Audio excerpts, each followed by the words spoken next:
Hello दोस्तों, एक बार फिर से हम आपके लिए एक वीडियो लाए हैं और यह जो वीडियो है यह बीपीएससी 67 पीटी को देखते हुए मैंने लाया है और यह अक्सर इस टॉपिक से एग्जाम में पूछ लिए जाते हैं। देखिए, जो मैंने बोर्ड पे लिखा है एग्जाम में बस इसी से आता है, इससे बाहर नहीं आता है। यह जो वीडियो बना रहे हैं यह पीटी के व्यू से बना रहा है। यह क्वेश्चन मेंस में भी आता है लेकिन मैंने पीटी के व्यू से बनाया है। अगर अंत में आपको बहुत अच्छा लगे तो प्लीज लाइक कीजिएगा, सब्सक्राइब कीजिएगा और शेयर भी कीजिएगा। आइए स्टार्ट करते हैं। सबसे पहले जो टॉपिक इसके नाम है बिहार कला, लोकगीत, लोक नाट्य, लोक नृत्य, यानी कह सकते हैं बिहार के कला और संस्कृति पर मैंने यह वीडियो बनाया है। सबसे पहले हम बात कर रहे थे चित्रकला का और सबसे पहले जो नाम आता है चित्रकला का वह पटना शैली। पटना शैली या पटना कलम या पटना चित्रकला, इससे जो संबंधित क्षेत्र था यह पटना था और इसके जो प्रमुख चित्रकार थे सेवकराम, ईश्वरी प्रसाद, हुलासलाल, झुमक लाल। जब आप देखेंगे तो पटना कलम के जो चित्रकार हैं वो लगभग सभी पुरुष हैं। अतः इस चित्रकला को क्या कहते हैं? पुरुषों की शैली। क्या कहते हैं? पुरुषों की शैली भी कहते हैं। और जनरली पटना कलम का ये उद्गम कैसे हुआ? तो शाहजहां के बाद जब औरंगजेब का शासनकाल आता है तो औरंगजेब के शासनकाल पर चित्रकला पर ध्यान नहीं दिया जाता है और ऐसे समय पर सभी चित्रकार को अवकाश दे दिया जाता है और यही चित्रकार बाद में उत्तर भारत में आते हैं और पटना शैली का जन्म होता है। एक और बहुत ही इंपॉर्टेंट चित्रकला है जिसका नाम है मिथिला चित्रकला और इससे संबंधित जो क्षेत्र है वह मधुबनी के आसपास के क्षेत्र हैं।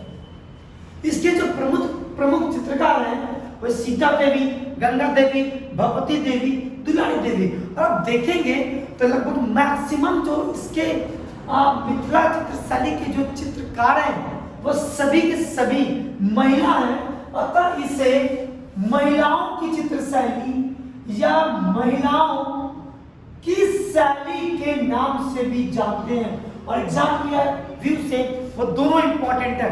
पटना कलम को पुरुषों की शैली के नाम से और मिथिला पेंटिंग को महिलाओं की शैली के नाम से जानते हैं। कुछ और है जैसे मंजूषा चित्र शैली और यह बिहार के मुख्यतः भागलपुर के क्षेत्र में प्रचलित है।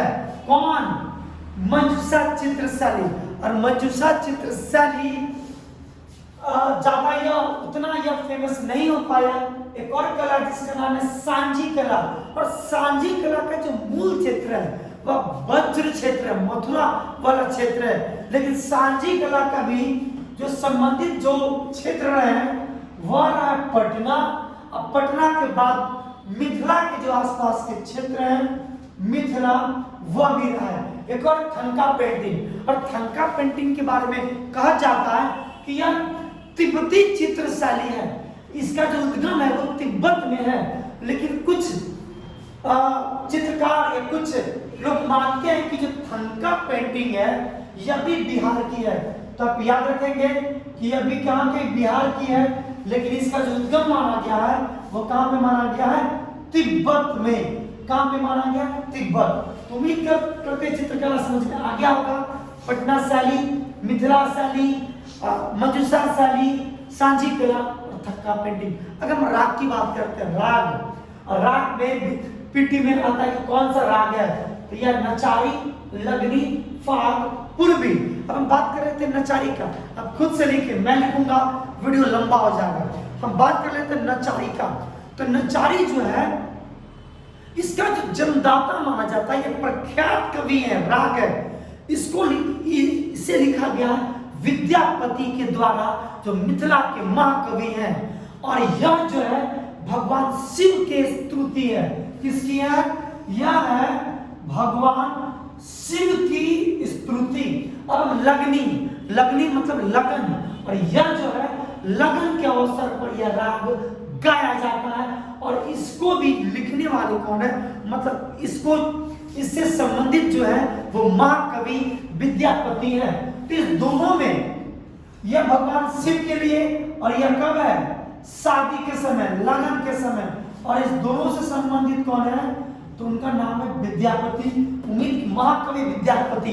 अब हम बात कर रहे थे फाग की। फाग मतलब फगुआ, अब फगुआ मतलब होली। तो यह राग फाग होली के अवसर पर गाया जाता है, और इसका जो कह सकते जन्मदाता बेतिया राज के जमींदार नवल किशोर सिंह है। फाग के कौन है? यह फगुआ के समय, होली के समय, और बेतिया के जमींदार जिनका क्या नाम है? नवल किशोर सिंह। अब बात कर रहे थे पूर्वी। तो पूर्वी जो है, पूर्वी या कह सकते हैं कि एक इसका प्रारंभ सारण जिले में हुआ था, और जो बिरहनियां होती हैं यह शोक में इस राग को गाती हैं। तो इसका जन्मदाता, अगर इसका जन्म याद रखेंगे कि कहां से प्रारंभ हुआ, तो सारण से। नचारी के बारे में याद रखेंगे तो मिथिला क्षेत्र में लगनी, मिथिला, फाग, नवल किशोर सिंह बेतिया के जमींदार, और पूर्वी सारण क्षेत्र से जहां पे जो बिरहनियां होती हैं इस राग को गाती है। अब हम बात कर लेते हैं लोक नाट्य की, बात कर लेते हैं लोक नाट्य। विदेशिया, जटजटी, डोमकच, सामा चकेवा। अब हम पहले बात कर लेते हैं विदेशिया की। तो विदेशिया जो है ना, यह लोक नाट्य यह भोजपुर में बहुत फेमस है।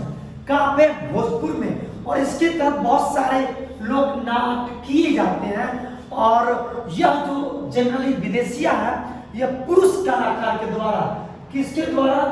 पुरुषों के द्वारा यह लोक नाट्य किया जाता है। अब हम बात कर लेते हैं जट जटिन। और यह जो जट जटिन है, यह कह सकते हैं कि जट जटिन अविवाहित लड़कियों द्वारा यह लोक नाट्य किया जाता है, जिसका नाम है जट जटिन। किसके द्वारा किया जाता है? अविवाहित लड़कियों द्वारा।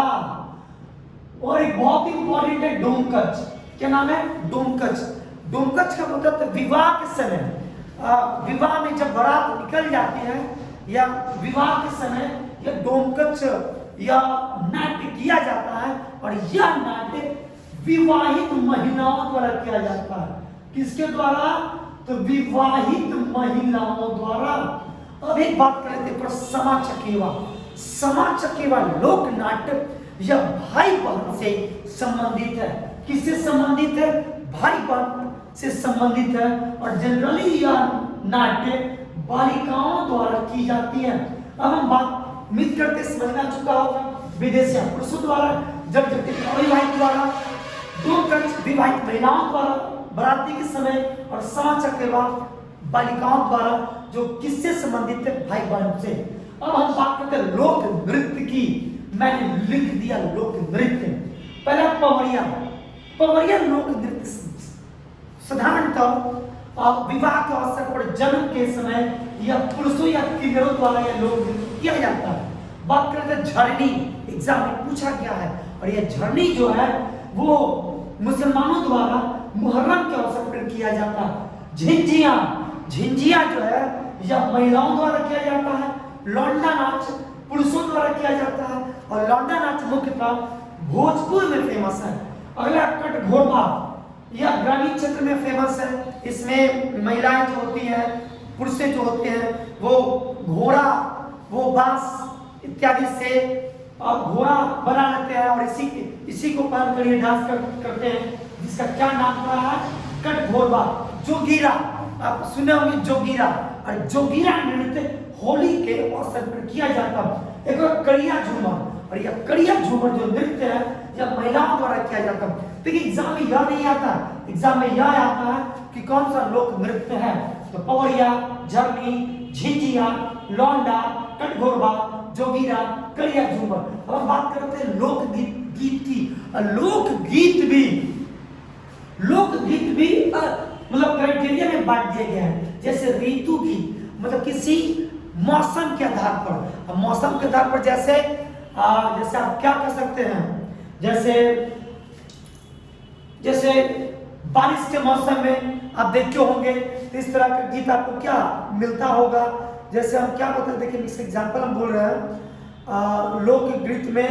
जैसे ऋतु गीत की हम बात करें तो जैसे कजरी हो गया, जैसे चैता, देखिए दिमाग से बोल रहे थे, चैता चैता सुना होगा आपने, चैता, चैत के महीना में ये लोक गीत नृत्य गाया जाता है। जैसे कजरी, तो कजरी भी एक तरह का क्या है, एक लोक गीत है जिससे बटा गया किस चीज में, ऋतु गीत में।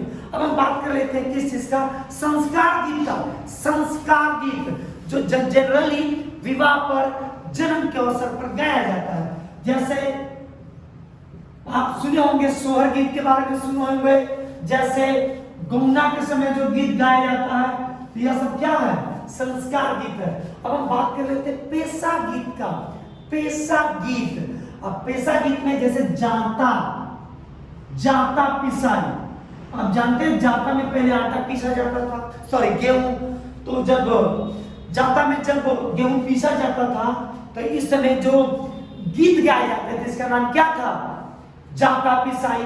जैसे इसी में कोई एग्जाम्पल है, थपाई, छवाई, क्या नाम है, थपाई, छवाई, नाम से पता चल जाता है। जब कभी जब कभी घर बनता था तो थपाई, और जब कभी घर छाया जाता था तो वो कौन सा था गीत, छवाई। अब हम गाथा गीत को आप याद कर लीजिएगा, 4 गाथा गीत, कम से कम 3 से 4 आप याद कर लीजिए। एक है लोरी गायन, मैं लिख देता हूँ गाथा गीत। गाथा गीत में पहला याद रखिएगा कौन है, लोरी गायन। और लोरी गायन क्या है, तो लोरी गायन में लोरी के जीवन के प्रसंगों का इसमें गीत गाया जाता है। और जनरली जो लोरी गायन है यह अहिर समुदाय, यादव समुदाय द्वारा यह गीत गाया जाता है, क्योंकि इस लोरी गायन का जो नायक थे, जो हीरो थे, वो यादव समुदाय से थे। तो लोरी गायन एक सलहेस, एक और लोकगीत का नाम याद कीजिए, इसका नाम क्या है, सलहेस। और सलहेस में एक दौना नामक मलिक, एक क्या बोला जाए उसको, मालिक का प्रेम कथा है कि जब सलहेस को फंसा दिया जाता है तो कैसे गीत गाकर जो दौना नामक मालिन होती है सलहेस को मतलब बचाती है। तीसरा जो है बिजनौल, क्या नाम है, बिजनौल लोकगीत। अब बिजनौल नहीं, बिजमौल होगा, बिजमौल लोक नृत्य। बिजमौल में क्या है कि राजा विजयमल के वीरता का वर्णन है। और एक और है जिसका नाम है दीना भद्री, क्या नाम है, चौथा, ये को याद कर लीजिए, दीना भद्री। दीना भद्री भी एक गाथा गीत है, और कैसा, तो लोक गीत है। इसमें 2 भाई होते हैं, एक का नाम है दीना, एक का नाम है भद्री, और इसी दीना भद्री के वीरता का वर्णन है। तो लोक गीत में आप याद करेंगे, हटा दीजिए, चैता, कजरी, सोहर, गौना, थपाई, छवाई, जता पिसाई, लोरी गायन, सलहेस, बिस्मैल और दीना भद्री। लोरी गायन याद रखिएगा, यह लोरी के जीवन का वर्णन है। सलहेस यह दौना नामक मालिन की प्रेम कथा, बिस्मैल में राजा विजयमल की वीरता का कथा है, और दीना भद्री में दीना भद्री नामक 2 भाइयों की वीरता की गाथा। यह बहुत इंपॉर्टेंट है, बीपीएससी के एग्जाम में आता है मेरे भाई। अगर आपको अच्छा लगा होगा तो प्लीज मेरे लिए लाइक कीजिए, सब्सक्राइब कीजिए, शेयर कीजिए। ऐसे ही वीडियो के साथ मिलते हैं अगले वीडियो में।